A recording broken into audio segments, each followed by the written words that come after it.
siang, bersama saya ada Pak Hudi, Kepala Sekolah SMA Tua. Saya akan mengajukan beberapa pertanyaan Pak terkait dengan masalah SAB. Jadi masalah SAB motivasi siswa yang rendah ketika menerima pembelajaran. Komentar Bapak tentang ini bagaimana? Oke, terima kasih Bu Lucy. Soal motivasi memang kita harus mengenal karakter siswa. Setiap orang memiliki motivasi yang berbeda. Oleh karena itu, seorang guru harus mengenal per individu siapa saja yang diajarkan. Karena dengan begitu kita akan tahu latar belakangnya. Dengan mengetahui latar belakang dia, kita akan lebih mudah untuk memberikan motivasi. Karena tidak semua motivasi yang sama harus diberikan kepada orang atau kepada seluruh siswa. Lebih baik setiap guru memiliki atau mempunyai pengetahuan tentang karakter anak itu. Sehingga dalam memberikan motivasi tentunya akan berbeda-beda. Ada yang hanya diberikan tugas, kemudian mereka langsung jalan. Ada yang harus diberikan reward, ada yang harus diberikan punishment segala macam. Nah, motivasi itu akan dilakukan oleh siswa. Oleh karena itu, pada semua guru, pada seluruh pendidik dan pengajar yang ada di SMA Tua, saya berharap kenalilah siswa yang diajar. Pak, terus bagaimana menurut Bapak, apakah motivasi rendah itu terkait dengan media pembelajaran yang dilakukan oleh sekolah? Salah satunya itu, ya, salah satunya mungkin media pembelajaran. Yang lain juga berhubungan dengan situasi dan kondisi pada saat itu. Tadi kenapa saya berbicara dengan karakter? Pada saat anak dalam titik terendah, mungkin saja dia punya masalah, maka ketika itu motivasinya akan rendah.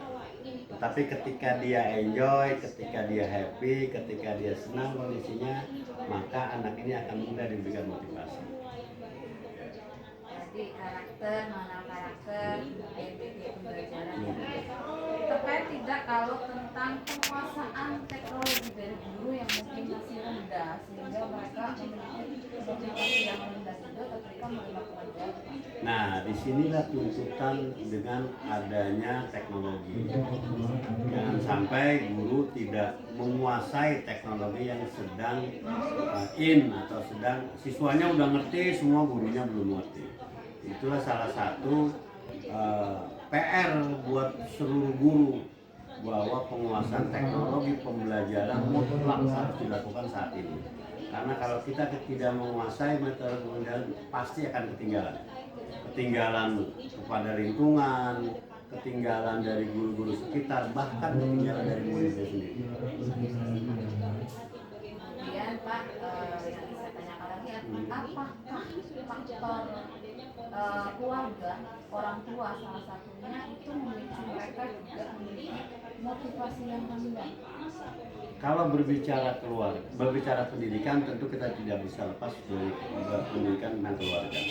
Pendidikan yang utama adalah keluarga. Sekolah adalah pendidikan kedua setelah keluarga. Karena itu memang bagaimana komunikasi antara guru, dalam hal ini wali kelas, kepada orang tuanya tentang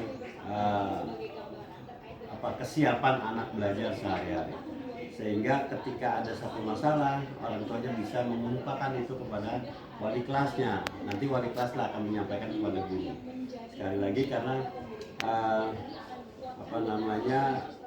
orang tua itu modal utama, atau sesuatu yang harus memberikan yang terbaik buat anaknya, sehingga anak merasa bahwa dia selalu dekat dengan orang tuanya.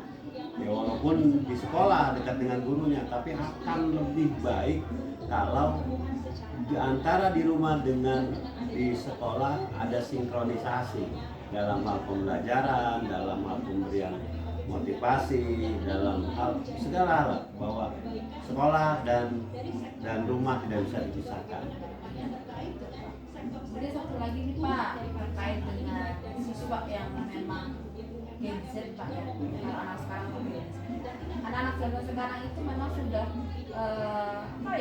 puas dengan gadgetnya, dengan berselancar, ekspor segala macam yang mereka tahu di media sosial mungkin. Menurut Bapak bagaimana? Apakah ini salah satu pemicu untuk rendahnya Gadget itu sekarang jadikan alat, hanya sesuatu, hanya alat. Dari alat itulah kemudian anak bisa berselancar tadi. Kalau zaman dulu kita dilarang pakai handphone belajar, ya sekarang malah menjadi sebuah alat pembantu yang sangat penting. Karena tanpa itu siswa mungkin akan ketinggalan, kemudian komunikasi yang kita bangun kemungkinan juga akan ketinggalan.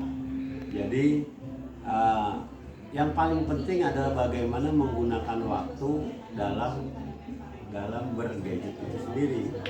Kemudian rambu-rambu dalam mencari apa yang ada di gadget. Itu yang paling penting. Bukan melarang dia, tapi bagaimana memberikan satu kesadaran bahwa gadget itu adalah alat untuk mencari ilmu.